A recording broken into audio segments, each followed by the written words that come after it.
Gospodin s vama. I s duhom tvojim. Čitanje Svetog Evanđelja po Ivanu. Slava tebi, Gospodine. U ono vrijeme, kad Isus ugleda gdje Natanael dolazi k njemu, reče za njega: Evo istinitog Izraelca u kojem nema prijevare. Kaže mu Natanael: Odakle me poznaješ? Odgovori mu Isus: Vidjeh te prije nego li te Filip pozva, dok si bio pod smokvom. Na to će mu Natanael: Učitelju, ti si sin Božiji, ti kralj si Izraelov. Odgovori mu Isus: Stoga što ti rekoh, vidjeh te pod smokvom, vjeruješ. I više ćeš od toga vidjeti. I nadoda: Zaista, zaista kažem vam, gledat ćete otvoreno nebo i anđele Božije gdje uzlaze i silaze nad Sina čovječijega. Riječ Gospodnja. Slava tebi, Kriste.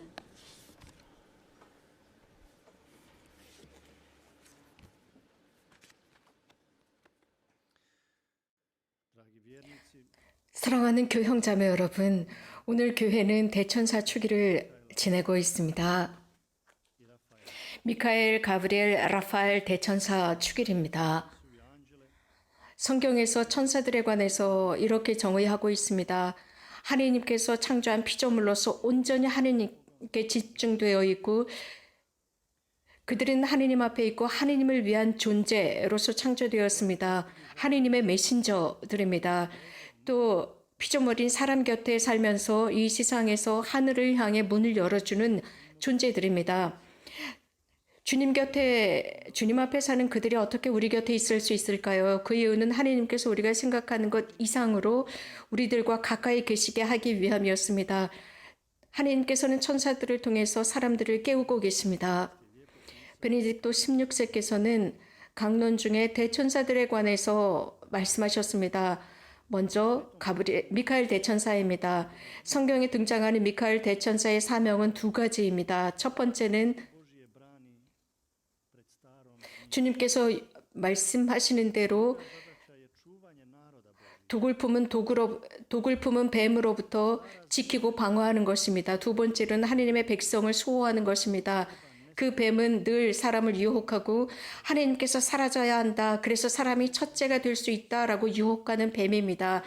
이유는 하느님께서 자유를 앗아간다, 그렇기 때문에 하느님은 존재하면 안 된다라고 유혹하는 바로 그 뱀입니다. 그 뱀은 하느님만을 대적하는 것이 아니라 사람도 대적하고 있습니다. 창조주를 대적하는 이는 사람이 지닌 신성까지도 부정하고 존엄도 부정하는 것입니다. 하느님을 대적하는 존재는 인간도 대적하는 존재입니다. 하느님을 향한 믿음을 지키도록 합니다. 인간의 존엄을 지켜줍니다. 이유는 우리들의 모습 속에서 하느님의 형상이 드러나기 때문입니다. 인간이 위대한 이유는 하느님께서 인성을 취하셨다는 것입니다. 두 번째는 가브리엘 대천사입니다. 이 가브리엘 대천사는 동정 마리아에게 예수님의 잉태 소식을 전한 위대한 선포 속에 드러납니다. 가브리엘 대천사는 메신저로서 하느님께서 인간이 되신다는 소식을 전했습니다. 마리아의 문을 두드립니다. 그래서 하느님께서는 대천사를 통해서 마리아의 문을 두드리면서 구원자, 그분의 외아들의 어머니가 되신다는 소식을 선포하도록 합니다. 그래서 자신의 몸을 영원하신 하느님의 아들을 위해서 봉헌하도록 초대합니다. 이렇게 가브리엘 대천사는 항상 인간의 마음을 가브리엘 대천사는 성모님의 마음을 두드리셨고 하느님께서는 늘 사람들의 마음을 두드리십니다. 묵시록에서 예수님께서는 나는 문을 두드리고 있다. 내 음성을 듣고 문을 여는 사람들과 함께 할 것이며 음식을 들겠다고 하셨습니다. 하느님께서는 인간의 마음을 두드리십니다. 항상 두드리십니다. 우리 마음을 들어오고자 하시기 때문입니다. 하느님의 육화 사건은 모든 시대에 걸쳐서 유효해야 합니다. 그리스도와 일치하고 그분과 하나가 되기 위해서입니다. 지금도 하느님께서는 즉 예수 그리스도께서는 우리들의 마음을 두드리시면서 그분과 일치하고 그분과 화해할 수 있도록 하기 위해서 두드리고 계십니다. 세 번째는 라파엘 대천사입니다. 라파엘 대천사에 관해서 성경에서는 의사처럼 표현하고 있습니다. 예수님께서 복음을 선포하도록 제자들을 세상에 보내셨을 때 이 사건도 환자들을 치유하라는 사명도 포함되어 있다는 것입니다. 착한 사마리아인은 상처받은 이를 치유했습니다. 그럼으로써 그는 하느님의 사랑의 영원한 증거자가 되었습니다. 우리도 상처받았습니다. 그래서 우리도 이런 의사의 치료가 필요합니다. 복음 선포는 이미 치료입니다.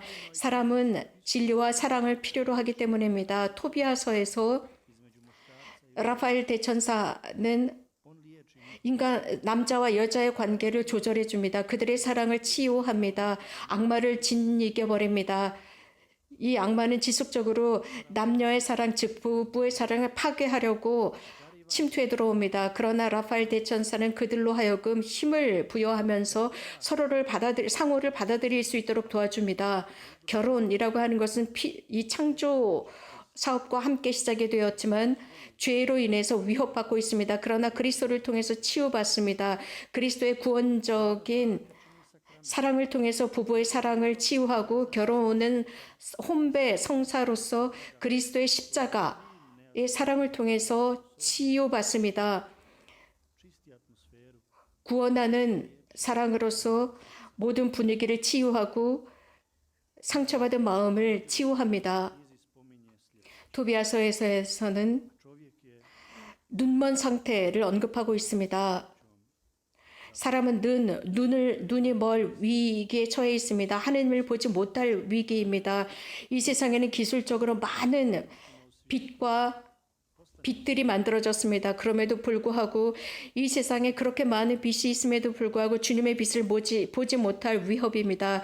그렇기 때문에 라파엘 대천사는 이런 사명이 있다면 가브리엘 대천사는 복음 선포를 통해서 우리들의 눈먼 상태를 치유해 줍니다. 사랑하는 형제자매 여러분, 대천사들은 우리가 하느님의 모습을 볼 수 있도록 도와주고 또 사람들 속에서 하느님의 모습을 보도록 합니다. 이것은 이 세상에서 미래 우리들의 사명을 보도록 합니다. 대천사들처럼, 즉 미카엘 대천사 곧 하느님 앞에서 사람을 단죄하는 것이 아닙니다. 혹은 사람들 앞에서 사람 자체를 단죄하는 것이 아닙니다.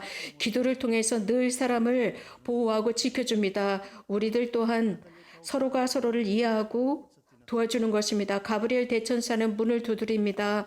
사람들의 마음의 문을 두드립니다. 우리가 하느님의 사랑 안에서 성숙하면 성숙할수록 그분과 하나가 되고 훨씬 더 강력하게 기쁜 소식을 전합니다. 삶의 모범을 통해서입니다. 그래서 사람들의 마음의 문을 두드리고 하느님의 사랑을 확산시키는 것입니다. 라파엘 대천사처럼 온유함으로 아픈 사람들의 마음을 치유하고 그런 사람들 곁에 가서 그리스도의 구원적인 사랑으로 화해의 성사를 통해서 하느님께 이끌어갑니다. 아주 심각한 상처, 우리 안에 있는 그러한 상처는 다름 아닌 죄입니다. 우리가 구원받는다면 우리도 치유받습니다. 오늘은 대천사 축일입니다. 그들은 하느님 앞에서 최고의 임무를 수행하는 그들이지만 그들은 이 세상의 모든 소음으로부터 숨겨진 존재들로서 하느님의 사랑의 활동을 소로 없이 진행시키고 있습니다. 천사들은 늘 하느님을 바라보고 살아가고 있습니다. 그들은 주님을 찾습니다. 이렇게 우리들도 해야 할 것입니다. 하느님의 길을 우리들에게 제시하고 있습니다.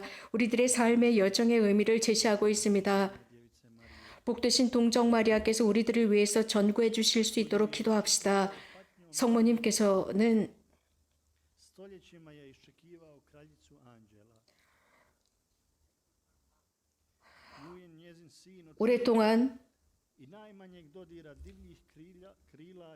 오랫동안 이 세상의 다양한 인간적인 영광으로부터 당신의 아들을 보호하셨습니다.